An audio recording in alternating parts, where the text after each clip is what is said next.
For all those who appreciate the work that we're doing here on Standing for Truth, please hit that subscribe button because we are just getting started.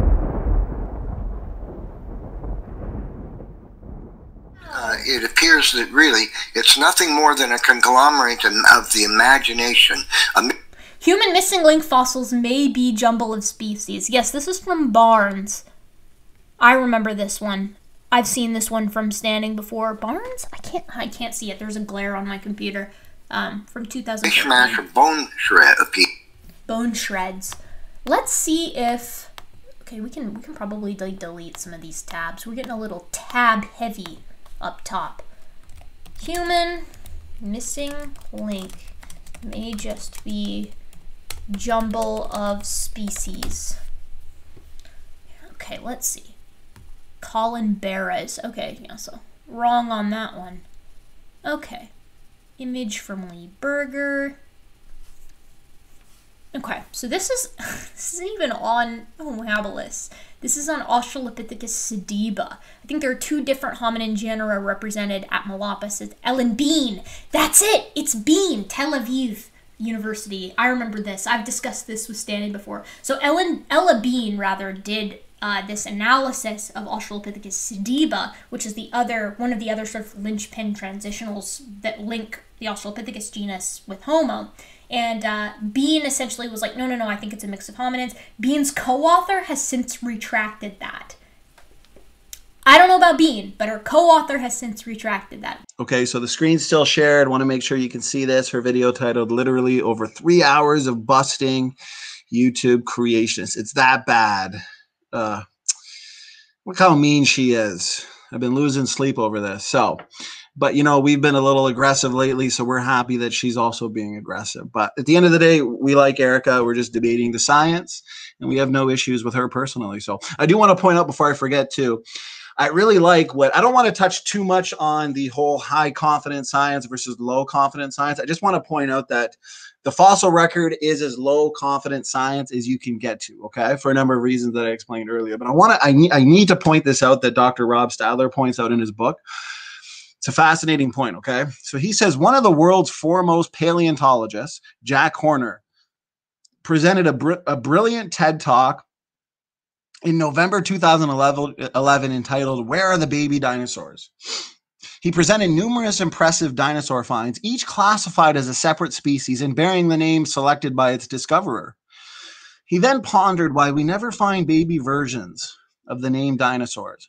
By cutting into the skull bones and performing microscopic analysis of bone structure, he was able to estimate the maturity of each animal at death. As a result, many separate dinosaur species turned out to be different levels of maturity of the same dinosaur species. Infants, adolescents, and adults of the same dinosaur species had been incorrectly classified as separate species. Let me read that again. Make sure everybody partying in the chat heard that. As a result, many separate dinosaur species turned out to be different levels of maturity of the same dinosaur species. This is just one of the many, many examples of the low quality and the low confidence nature of the fossil record. So, infants, adolescents, and adults of the same dinosaur species had been incorrectly classified as separate species. Horner explained that this occurred because scientists have egos, and scientists like to name things in order to obtain fame in the discovery of a new species. Remember, they always ask, how do you get all these millions of species? Well, we've covered how it's very simple. It's not even millions of species. But one thing to point out is nobody remembers the guy who found the let's say, fifth Stegosaurus or Tyrannosaurus Rex fossil. No, they remember the guy who found the first. So any little morphological difference, anatomical difference, they're going to say it's a different species, it's a new species, give it a new name. They got big egos, just like he said, you know, they want to get recognition.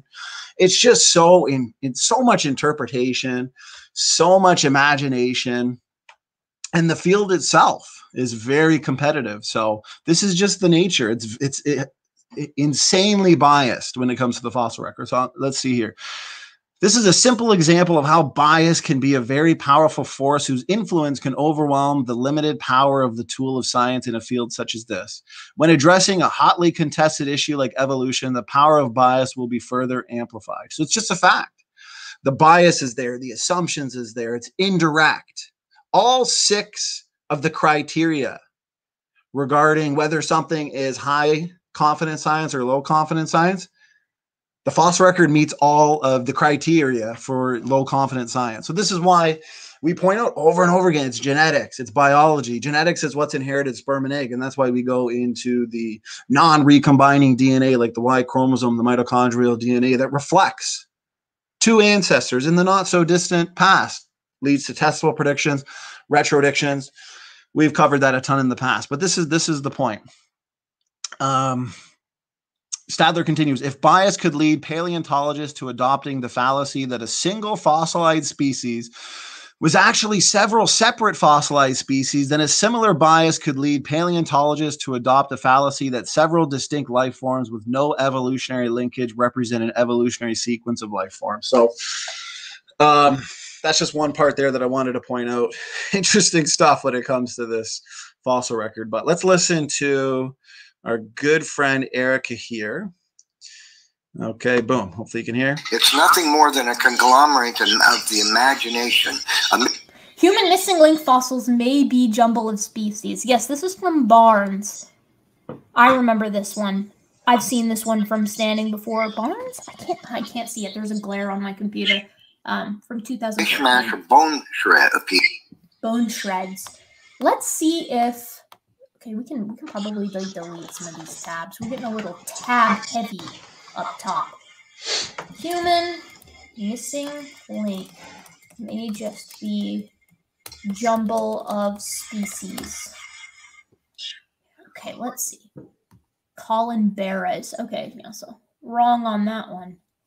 Okay. Image from Lee Berger.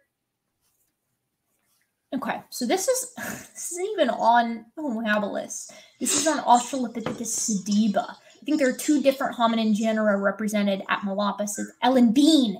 That's it. It's Bean. Tel Aviv University. I remember this. I've discussed this with Stanley before. So Ella Bean rather did this analysis of Australopithecus sediba, which is one of the other sort of linchpin transitionals that link the Australopithecus genus with Homo. And Bean essentially was like... I am kind of jealous, I will say, of her fossils in the back there. Those are pretty cool. Maybe I'll have her send me one when we convert her to young Earth creation. No, I think it's a mix of hominids. Bean's co-author has since retracted that. I don't know about Bean, but her co-author has since retracted that. We will look into this more at a later juncture. But love that. Okay, so let's cover this one. So let's pull up. So the paper here, the lumbar spine of the Australopithecus sediba indicates 2 hominid taxa. I want to point out that both Ella Bean and Yoel Rack are not young Earth creationists. And even they've pointed out that Sediba appears to be 2 different species, Homo and ape. And what's funny is she wants to say that Yoel Rack has actually I was speaking to her in the comment section today to see any real confirmation if he's actually retracted his claims. There's no claim by him. He may have. I doubt it though. But we don't want to put words in his mouth. But this paper is actually rock solid. You'll have to request it to read it all. But Ella Ben, from my understanding, she has not retracted. And to be honest with you, I don't think Yoel did either. They can claim that he did, and maybe he did. I don't think it matters anyways, because the fact is, it's such an inclusive field, paleoanthropology. It's so competitive. Not everybody's running around to try and disprove Sediba. So the fact that you have a couple paleoanthropologists here pointing out the fact that, yeah, what you're looking at here is an artificial species. You've got two hominid taxa. You're playing it off like it's one.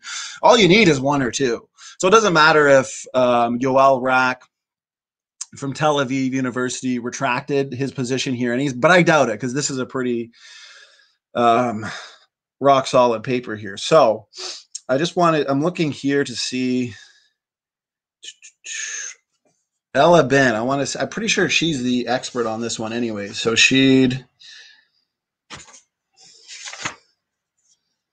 okay, so evolutionary paleo experts Ella Ben and Yoel Rak, both from the Department of Anatomy and Anthropology at Tel Aviv University, presented their findings at the Paleoanthropology Society in Calgary, Canada. A brief summary of their findings have also been published in New Scientist. Okay, yeah. So Ella Ben is an expert in spinal anatomy and pathology. Let me say that again. The paper, the lumbar spine of Australopithecus sediba, indicates two hominid taxa. Ella Ben is the one who definitely hasn't retracted. I searched like crazy to see if that was the case. Ella Ben is the expert in spinal anatomy and pathology. Okay, so, and there's been no retraction. So let's keep going. After examining photographs taken of the fossil remains assigned to MH1 and MH2, Ben noticed that the lumbar vertebra of the adolescent male, MH1, looked strikingly similar to those of Turkana-boy. Turkana-boy is a Homo erectus specimen. Interesting, eh? With lumbar vertebra which are wider than they are tall, just as in modern man. On the other hand, the adult females, MH2, lumbar vertebra resembled those of apes, being similar to Australopithecines, which are taller than they are wide. Ben reports, according to our analysis, the spinal columns of the two skeletons represent two different hominid genera, Australopithecus and Homo. So you got an expert here in paleoanthropology, and then Erica, what she said in her video that I just showed, she said, these claims that they're artificial species, these claims that you oftentimes get Homo bones mixed in with the ape bones, Australopithecus bones. It's as if it's kind of funny when you think about it. It's like a human and an ape ran into each other and just exploded, died together. Their bones got mixed. Well, it's not that simple, even though it's funny. So credit where credit is due. But that's not the case. And we're going to get into that a little bit more later as to why. But here's the thing. Experts here from paleoanthropology, they're admitting that this possibility is real. This is their conclusion. She's an expert on this. So she continues. Now, I want to point out, too, they'll say that creationists. So in Erica's first video on it, and maybe she just forgot to mention it, her first video on habilis and Sediba, I watched the video. I was aware of this. She had no mention of it, made it look like I just made this up out of nowhere. And then I posted the article, not the paper, the article attached to this. And then she commented, and that's where she made the claim that one of them, as if it matters, supposedly retracted, but there's no evidence of that. But here's the thing. She should have brought this up in the, maybe she didn't know about it. I don't know. It doesn't matter. But the point is, creationists aren't just making up this whole artificial species concept. So anyways, Ben continues. We compared these ratios in the 4 lumbar vertebra from Malapa to the ratios that characterize the lumbar elements of 75 modern humans. Now, this was an extensive study, okay? This is why I don't believe Ella Ben has retracted. I don't believe the other author has either. But I will say there's a lot of pressure. It's a very inclusive field.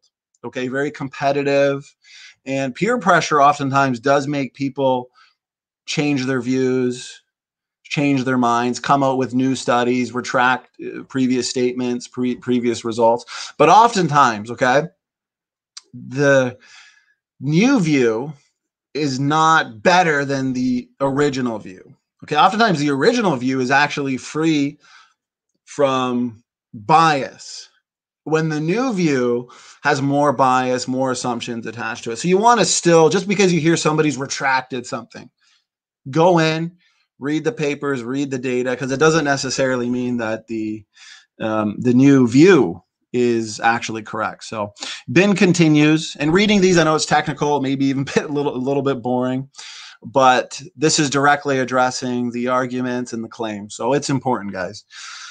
Okay, so 75 modern humans, 2 Homo erectus specimens. Now remember the question, about Sediba, your major transitionals, show us bones of humans living in the same strata, same time, same bone beds. Well, here we got Erectus and Sediba. And even for sake of argument, let's just say this turned out to not be an artificial species.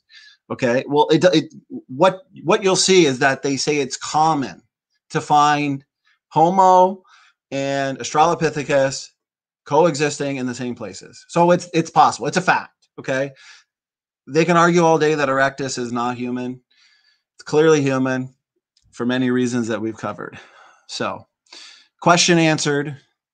And a lot of times the evolutionists will get an answer to the question, but then they'll continue saying we haven't answered the question. No, they just don't like the answer, or they disagree with the answer, but don't say we haven't answered the question. They can agree. Heck, they can even say it's a storyboard. I don't care. But a lot of times the question has been answered. They just don't like the question. Okay, so where do we? Okay, 2 erectus specimens and 4 Australopiths. Our measurements indicate that the lumbar vertebra attributed to the Malapa specimen, MH1, fall within the range of Homo, whereas the lumbar vertebra attributed to the Malapa specimen, MH2, are similar to those found in Australopiths. Ben realized the remains discovered by Berger do not represent a single species. Oh, that's funny. It's not a young Earth creationist making this up. It's a paleoanthropologist who's an expert in the information in this paper regarding the lumbar spine. And it's not only that either. We'll keep going. This stuff's really fascinating. So, do not represent a single species. Instead, the remains belong to 2 different genera, Homo and Australopithecus. Ben concludes, the claim that Australopithecus sediba represents a transitional species between Australopithecus africanus and Homo stems from this mixture.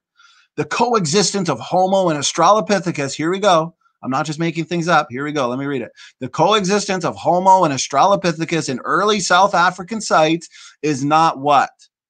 Is not unusual. This is commonplace. Come on, this is basic. As seen in fossils from the Schwartkrins cave, probably butchered that one, and the nearby Sterkfontein cave. Consistent with these findings, Joel Rack found that the unarticulated lower jaw bones are also of a different species. Also, it's not just, it's multiple bones that we're looking at. Lower jaw bones are also of a different species. The male jawbone, MH1, appears to be most similar to an Australopithecus, where the jawbone of the adult female, MH2, resembles that of a human. Funny, isn't it? Now, we're not forced to change our position. We're not forced to retract things. We're not forced to force fit the data. This makes sense. Tons of anatomical contradictions. Anatomical contradictions make sense, those words. There's been critics that complain, oh, that's just made up, or that's made up by the authors here of Contested Bones. Not the case, and we'll explain what that means a little bit more later.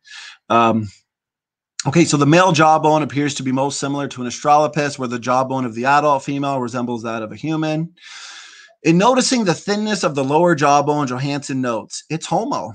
In agreement with the human-looking jawbone, the dentition attributed to MH2 is described as remarkably human-like, lacking pronounced canines characteristic of Australopithecines.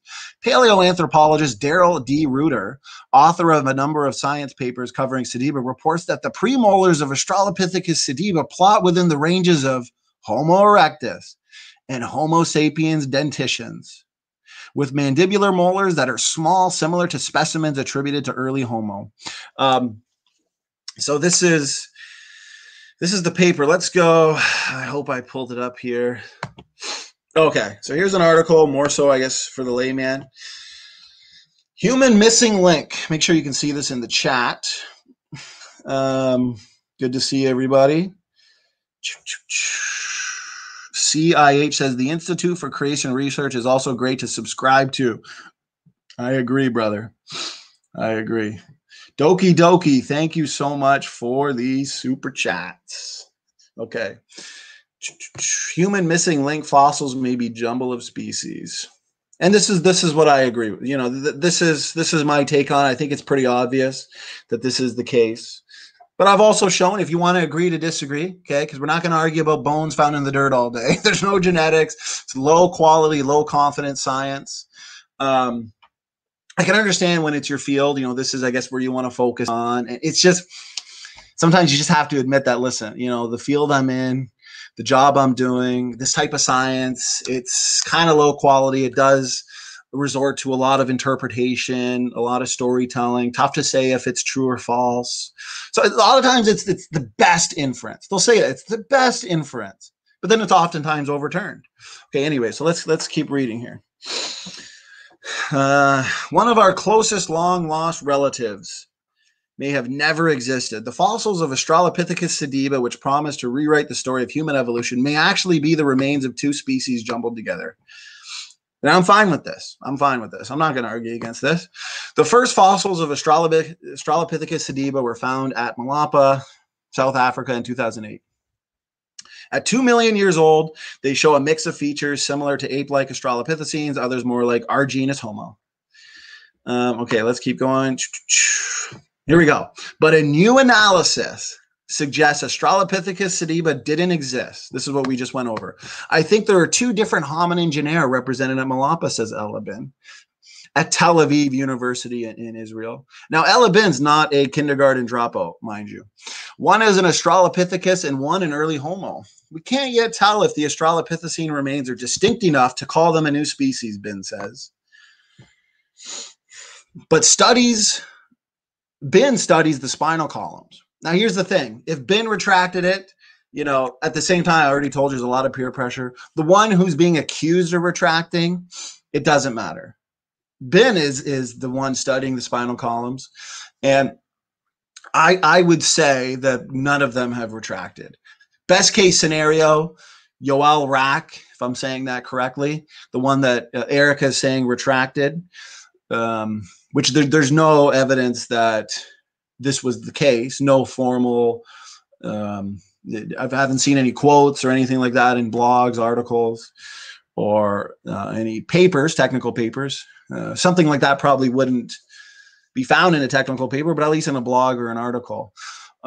Best case scenario, there may be a few bones attributed to Sediba that the one who's claimed to have retracted, I should say, look at like, okay, maybe this is an interesting Australopithecus type that has some mosaicism to it. That's the best case scenario. But, you know, this information is pretty rock solid. So definitely if any evolutionists want to request the paper itself, go through it, show where Ella Bin may be erroneous. But yeah, as creationists, we're fine with this because this is what the data really does look like. And we'll go over some of this more later. So Bin studies the spinal columns of ancient hominins. So she was curious when a paper was published last year focusing on the spine of Australopithecus sediba. There are fragments from two skeletons at Malapa, a juvenile male and an adult female. Looking at photographs of the vertebra, she noticed familiar features on the young male. I realized they look a lot like the vertebra of Nereocotomi boy, she says, also known as Turkana boy. So we talked about this. Boom, boom, boom. Okay, so Ben shared her findings with Yoel Rack. This is the one they say retracted, which there's not really any evidence for, just very low-level evidence for that. But maybe somebody can reach out and see if that's the case. So it says, also at Tel Aviv University, she found an ally. In this very inclusive field, okay, where they assume human evolution happened, they're looking for the next big missing link. They've got government grants. The evolutionists want to laugh at this, but this is the case. There's a lot of competition to find the next big transitional form. To bushy mass, there's no more clarity. So retraction on something this big would not be surprising, I guess you could say. But given how strong the data is and how confident Ella Bin seems, I doubt this is the case. But regardless, I keep saying she, I'm not even sure. Ella Bin. Okay, so brought the findings, and yeah, so she found an ally. So now you got two. But all you need is one or two, okay, in such an inclusive field, because not everybody's, we're not going to have, let's say, Gutsick Gibbon. Gutsick Gibbon is not going to go into this field to try and, disprove Sediba or anything like that. So the fact that she found this is fascinating stuff, and we should take it seriously. Okay, let's see. Good to see everybody in the chat. Hope everybody's doing well. All right. Oh, let's see. Doki Doki says, Bin got her name in the spotlight, but will she join the club with the pig tooth fraud? Yeah, exactly. Okay, so let's see. Now, what's funny is that, so Yoel Rack, there's an ally here. He sees the same. Well, that's funny. I bet if you were to just get 10 that were open-minded and objective and really studied and looked into this, I bet you'd probably be getting way more conclusions like this. And I'm fine with this conclusion, and they can disagree all day. It doesn't really faze me, because it's low quality, low confidence science anyways.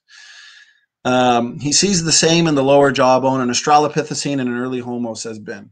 But here the species are switched. A notch in the young male jaw looks like Australopithecus, while the same notch in the adult female jaw looks like human.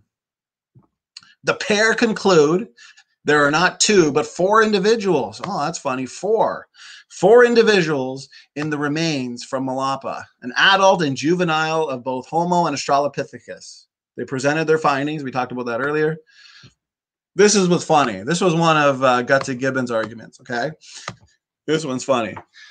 Unsurprisingly, Australopithecus sediba's discoverer, oh, big surprise here, Lee Berger of the University of Witwatersrand in South Africa, doesn't agree. Oh, wow, the guy that found it, the guy that's hoping for fame when it comes to these big hominid finds, disagrees. Of course he's going to disagree. For one thing, he says the positioning of the adult skeleton's bones in the ground makes it likely they came from a single individual. Now, here's the thing.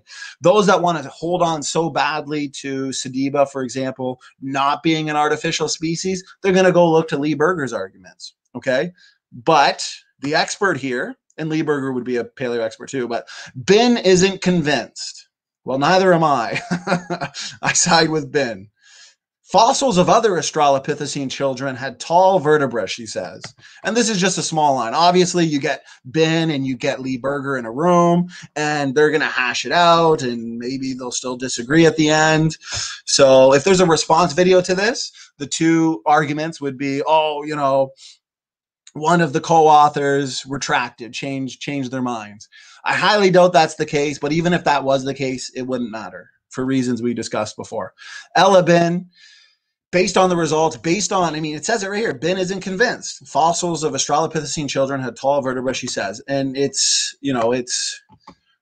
been an extensive review, and, there's going to be good arguments from both sides. But the thing is, Lee Berger in this specific case seems like he'd have more to lose and more to admit than Ella Ben. Okay, so regardless, Berger says, yeah, so of course Berger is going to disagree. So my other prediction would be that the criticizers, probably Erica, would be using Lee Berger's assessment as a response. So